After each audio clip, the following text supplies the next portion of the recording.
mag-fix ng date ng mga Zamora parliamentary elections sa September 14. Sapagkat alam niyo po, kung medyo ito ay nagtagal-tagal pa, talaga pong aalanganin po ang sitwasyon ng ating Commission sa Halalan, sapagkat napaka-importante po na mas maaga nating malaman kung ano talaga ang eksaktong date ng eleksyon.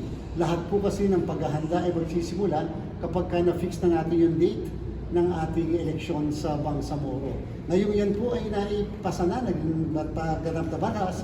Ang hihintay lang po ni COMELEC yung formal na pagpapublish nito sa newspaper of general circulation o kung hindi naman sa official gazette.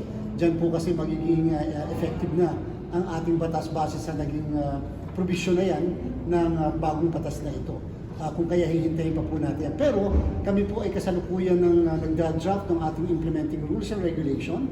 And at the same time, yung mga calendar of activities ay tinatry na po natin ma-fix. Hopefully po, pagkatapos ng mahal na araw, ay makapagpasimula na kami ng filing ng certificates of candidacy sa buong 32 districts ng Bangsamoro. And at the same time, ongoing na po yung accreditation ng mga regional political parties kasama yung mga sectoral organizations na magpa-participate sa ating Bangsamoro parliamentary election.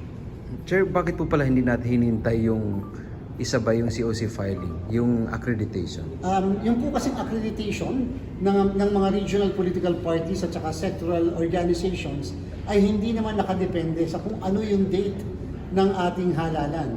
Ibig sabihin, kahit naman wala pong date, pwede naman tayo mag-accredit na ng regional political parties at saka yung mga sectoral organizations kahit pa nga ang election maaari sa susunod na taon o hindi pa o uncertain pa.